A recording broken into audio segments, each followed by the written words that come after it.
Les auteurs des cercles de culture sont des êtres d'une remarquable intelligence, ça ne fait aucun doute. J'ai passé ma vie à enseigner la géométrie, l'architecture et l'esthétique industrielle.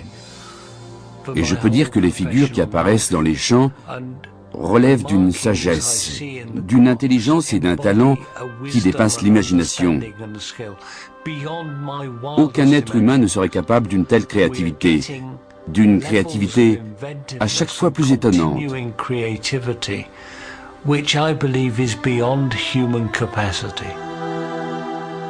Mais si ces figures sont vraiment l'œuvre d'êtres venus d'autres planètes, leur objectif semble avoir changé.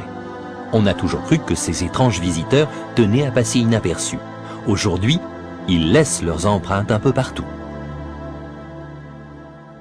Comment se fait-il qu'aujourd'hui, ces êtres venus d'un autre monde ne cherchent même plus à dissimuler leur passage sur Terre? Tenteraient-ils de communiquer avec nous? Et si telle est bien leur intention, que cherchent-ils à nous dire? Quelle est l'origine de ce message? Et que veut-il dire pour vous et moi, pour notre avenir et celui de notre planète? Après 30 ans de recherche et quelques milliers de pictogrammes recensés de par le monde, les cercles de culture restent un mystère. Et les faussaires et charlatans ont beau être de plus en plus nombreux et talentueux, ils n'obtiennent jamais qu'une pâle imitation des œuvres originales. Les spécialistes savent désormais reconnaître un faux d'un authentique. L'altération de la structure moléculaire des plantes exposées sur le site. Le développement polyembryonnaire totalement inhabituel du grain soumis au phénomène. Les objets non identifiés observés à proximité des sites. Et le mouvement en spirale imposé aux plantes se superposant à un autre mouvement en spirale de sens inverse. Autant d'anomalies qui ne trompent pas sur l'authenticité d'un cercle de culture. D'après les informations dont nous disposons aujourd'hui, tout porte à croire que des phénomènes aériens inexpliqués seraient à l'origine des cercles de culture. Mais l'essentiel de ce que nous savons sur la formation des cercles vient des déclarations de témoins oculaires. Une jeune femme dit avoir vu un ovni projeter un intense rayon de lumière blanche. Un rayon qui se détachait parfaitement sur le ciel très sombre et qui a touché le sol dans un champ situé à proximité de Silbury Hill, un mont construit par l'homme il y a 6000 ans.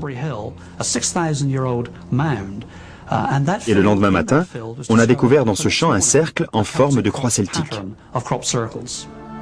Les témoins oculaires sont relativement rares, mais un jeune néerlandais a assisté à la formation de 3 cercles l'été dernier dans un champ qui se trouvait juste derrière chez lui. La première fois, il a vu une boule de lumière rose, violette, survoler le champ vers 2h, 2h30 du matin. Après s'être immobilisé, la boule s'est mise à grossir et a émis comme une charge électrique en direction du sol. Comme la navette, m'a-t-il expliqué. Il s'est immédiatement rendu dans le champ. La terre était encore chaude au toucher et il a entendu un son, comme un crépitement dans l'air. Plusieurs personnes déclarent avoir assisté à la formation de cercles de culture et précisent qu'ils n'ont vu ni disque argenté, ni boule de feu ou tube au-dessus des champs. Ils n'ont même rien vu pouvant être à l'origine de la formation, ni bourrasque de vent ou quoi que ce soit, comme si les tiges s'étaient couchées d'elles-mêmes. 70 personnes de par le monde déclarent avoir assisté à la formation de cercles de culture. La plupart parlent d'un son et disent avoir vu les plantes onduler, parfois avec violence, juste avant que le phénomène ne se produise. Et en moins de 15 secondes, comme si on ouvrait un éventail, les plantes se retrouvent couchées au sol. Beaucoup parlent de boules de lumière, de rayons de lumière aperçus dans le ciel.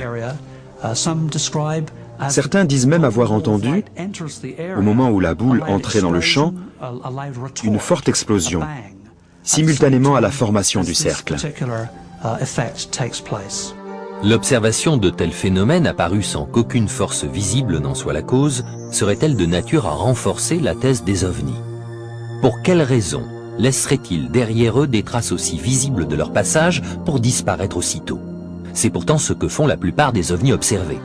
Ils disparaissent aussi rapidement qu'ils sont apparus. À moins justement qu'il y ait une raison à ce que ces cercles apparaissent sans que leur source ne soit jamais détectée. le seul témoignage digne de foi serait-il celui établi par une équipe de spécialistes reconnus ayant assisté à la formation d'un cercle de culture. Les membres du Centre de recherche sur les cercles de culture ont surveillé de près la campagne anglaise pendant tout l'été 1991.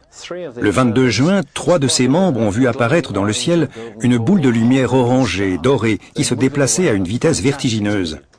Malheureusement, aucun cercle n'est apparu cette nuit-là, mais il existait déjà plusieurs pictogrammes dans un rayon d'1 kilomètre autour du site où la boule a été observée.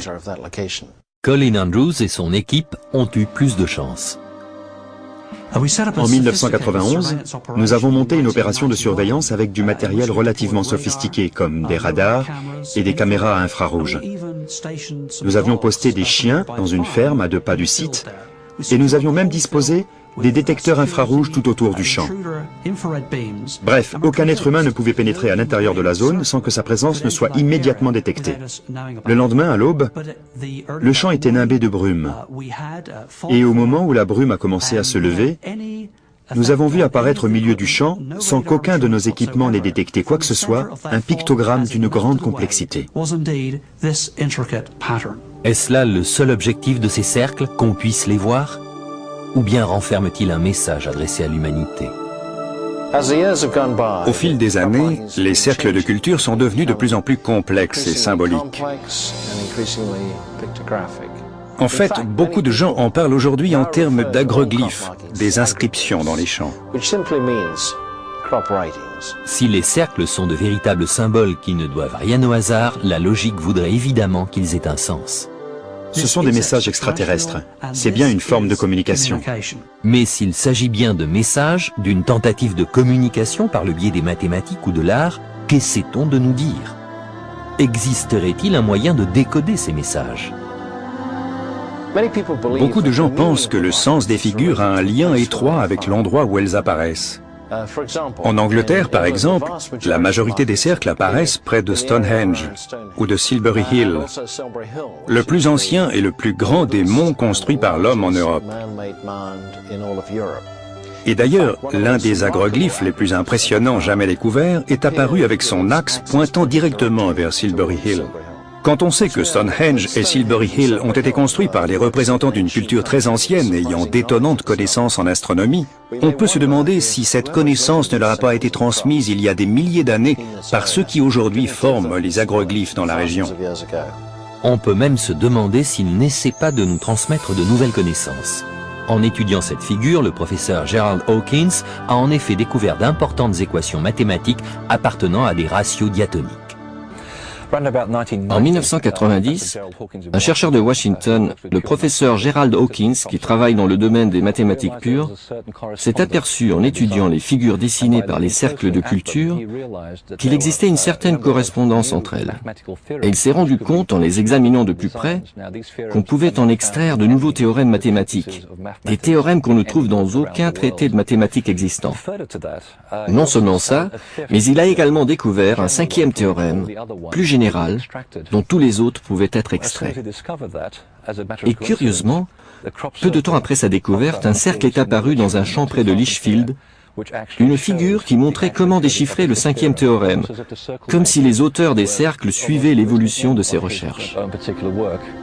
Outre leur symbolisme mathématique, les cercles de culture renfermeraient-ils d'autres informations susceptibles de bénéficier à l'ensemble de l'humanité, comme le pense le docteur Daniel Ward, spécialiste de physique des énergies nouvelles?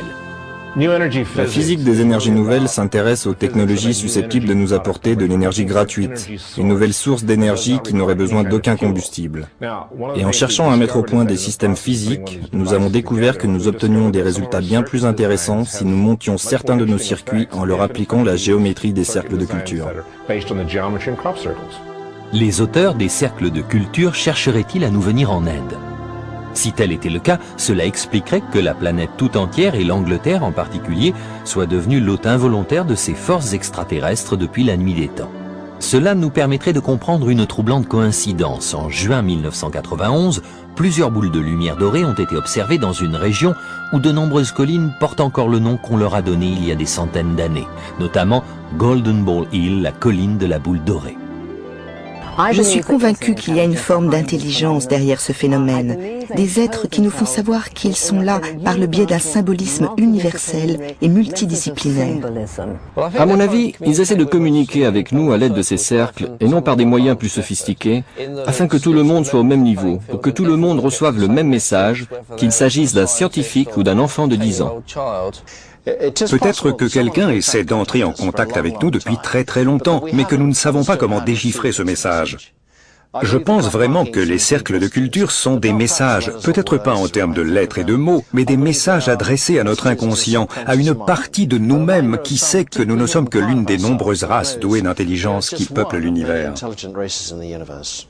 Ou peut-être y a-t-il tout simplement plusieurs explications. John Eric Beckjord a déchiffré ce glyphe et plusieurs autres cercles à l'aide d'une langue norroise vieille de 4000 ans, le Tifinagh. Selon lui, ce glyphe signifierait « Voici la place du serpent ou du diable ». Ce qui, hors contexte, ne veut pas dire grand-chose. Mais en tenant compte des autres glyphes apparus dans la région, toujours traduits à l'aide du Tifinagh, il semblerait que le message ait tenté de nous avertir de la guerre qui, à l'époque, se préparait au Koweït. Je suis convaincu que les cercles de culture sont des messages qui nous sont adressés par une forme de conscience prodigieuse, réunissant plusieurs formes de conscience peut-être, et qui nourrit des projets à notre égard. Ces extraterrestres manipulent la vie sur Terre depuis la nuit des temps. Il semble qu'il y ait une évolution dans la teneur des messages que les auteurs des cercles de culture nous adressent. Au début, il y a une dizaine d'années, ils parlaient d'eux-mêmes, qui ils étaient, d'où ils venaient, leurs relations par rapport à l'être humain. Aujourd'hui, je pense qu'ils essaient de nous communiquer autre chose, comme des lois, des idées, qui pourraient bénéficier à l'humanité tout entière, par le biais du symbolisme, de la géométrie sacrée, des mathématiques et de la physique. Et si ce sont vraiment des extraterrestres qui sont à l'origine des cercles, le fait qu'ils essaient de communiquer avec nous devrait nous rassurer. Si les cercles sont vraiment des messages, qu'essaient-ils de nous dire? Nos gouvernements nous disent-ils vraiment tout ce que nous sommes en droit de savoir? Ne sommes-nous pas aujourd'hui en train de déchiffrer des messages vieux de plusieurs siècles? Puisqu'il y a une évolution, que les cercles de culture deviennent de plus en plus grands et de plus en plus complexes, peut-être qu'à un moment donné, leurs auteurs se feront connaître. Mais sommes-nous sûrs qu'ils ne nous aient pas déjà signifié leur présence par des moyens que nous commençons tout juste à comprendre? Les cercles de culture donnent lieu à de multiples interprétations différentes. Et le fait qu'ils ne semblent pas s'adresser à un seul groupe de personnes en particulier est à mon avis l'un des plus beaux aspects du phénomène. Les théologiens y verront un symbolisme théologique. D'autres y verront un symbolisme celtique, astronomique ou astrologique. C'est ce que j'aime dans ces cercles. Le fait qu'ils rassemblent autant de gens de disciplines aussi différentes. C'est l'un des aspects les plus merveilleux liés au phénomène des cercles de culture. Aujourd'hui, les cercles qui ne sont plus systématiquement de forme circulaire n'apparaissent plus uniquement dans les champs de céréales ou dans un seul et même pays. Il en existe dans des rizières, des forêts de conifères et sur les montagnes enneigées de Turquie. Certains font jusqu'à 700 mètres de large, quand ce n'est pas davantage. Mais en dépit de leur diversité, les cercles de culture contiennent dans leur conception, et c'est peut-être même la seule chose dont nous sommes sûrs aujourd'hui, les signes indéniables d'une forme d'intelligence.